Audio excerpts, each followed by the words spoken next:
مسجد اقصی کے بارے میں ہمارے نبی حضرت محمد صلی اللہ علیہ وسلم نے فرمایا کہ وہاں حضرت عیسیٰ علیہ السلام فرشتوں کے ذریعے سے تشریف لائیں گے آسمان سے، تو اب یہودی چاہتا ہے کہ حضرت عیسیٰ علیہ السلام وہاں جیسے آئے ہم لوگ ان کو قتل کر دیں۔ اس کے لیے کہ حضرت محمد صلی اللہ علیہ وسلم نے جس بات کو کہا ہے یہودی بھی مانتا ہے کہ سچ ہے، بس ان کے دل میں ایک بات پیدا ہو گئی کہ یہ ہمارے قبیلے سے نہیں، یہ ہمارے جماعت سے نہیں، ہماری سوسائٹی سے نہیں، ہمارے شہر سے نہیں، اس لیے ہم اسے نبی نہیں مانتے۔ بات مانتے ہیں کہ سچ ہے، نبی ہیں، لیکن ان کو اپنے شہر اور اپنے خاندان میں قبیلے میں نہ ہونے کی وجہ سے ایکسپٹ نہیں کرتے۔ تو ایک بات جو ایکسپٹ کرتے ہیں کہ حضرت عیسیٰ علیہ السلام دنیا میں تشریف لائیں گے، یہ عیسائیوں کو بھی نہیں معلوم ہے اور کسی اور نبی کے ذریعے کو نہیں معلوم ہے، یہ تو صرف محمد صلی اللہ علیہ وسلم کو معلوم ہے۔ تو اب یہ کیا کرنا چاہتا ہے کہ حضرت فلسطین کو قبضے میں کر کے حضرت عیسیٰ علیہ السلام کو قتل کرنے کی تیاری کرنا چاہتا ہے، اس لیے اس کو قبضہ کرے گا اور اس کے ارد گرد فوجی کیمپ بنائے گا اور دجال کے لیے راہ ہموار کرے گا، جس کی وہ پیروی کرے گا،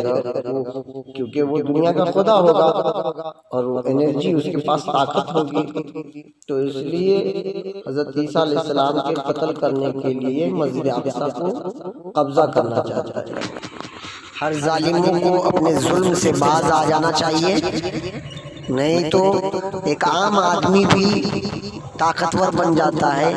اور اس کا مقابلہ کرنے کے لیے تیار ہو جاتا ہے، اور جب مقابلہ کرتا ہے تو اللہ تعالیٰ اس کی مدد کرتا ہے۔ ہر انسان اللہ تعالیٰ کا بندہ ہے، جب اس پہ ظلم ہوتا ہے تو اس کے اندر انرجی اور عقل و شعور پیدا ہوتا ہے، اس لیے ظالموں ہوشیار ہو جاؤ، چاہے تم بڑی تعداد میں ہو، پاورفل ہو، طاقتور ہو، لیکن کمزور کو ستاؤ گے اللہ کی مدد آئے گی، تم نیست و نابود ہو جاؤ گے، تمہارا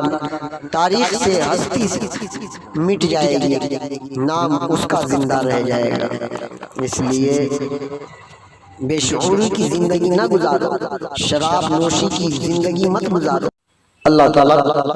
فلسطین کی حفاظت فرمائے، فلسطین کے مسلمانوں کی حفاظت فرمائے، تمام مسلمانوں کی حفاظت فرمائے، علماء ربانیین کی حفاظت فرمائے، اور جو ظالم ہیں ان کے ظلم سے مسلمانوں کی حفاظت فرمائے، اور اللہ اپنی مدد و نصرت پیدا فرمائے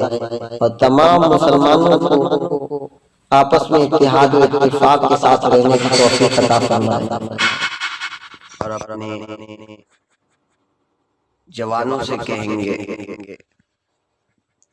کہ اپنے پڑوس کے، اپنے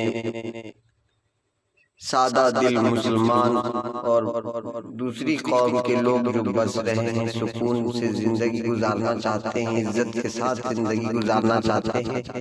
ان کی مدد کرے، ان کی حفاظت کرے، ان کا سپورٹ کرے۔ فلسطین آپ سے بہت دور ہے، اس وقت تو فلسطین کیا، جن کے پاس بال بچے ہیں ان کو اپنے بال بچوں کی فکر ہے، وہ دوسری کی کیا فکر کریں گے،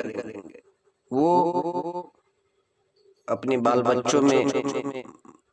لگے ہوئے ہیں اور ڈرتے ہیں کہ ہمیں کچھ ہو جائے گا تو ان کا کیا ہوگا، ان کا مالک کون ہے، ان کی حفاظت کون کرے گا۔ آج وہی ترقی یافتہ ہو رہا ہے، سمجھا جا رہا ہے، جن کے پاس کوئی اولاد نہیں ہے، جن کے پاس نہ بیوی ہے، وہی لوگ آج ذمہ دار ہیں اور وہی جو ہے قوم کا سردار بن رہا ہے۔ کوئی کسی کو مار رہا ہے اور دوسرا دیکھ رہا ہے، یہ اس کی شان کے خلاف اور ایک انسانیت کے خلاف کام ہو رہا ہے، وہ اگر دیکھتا ہے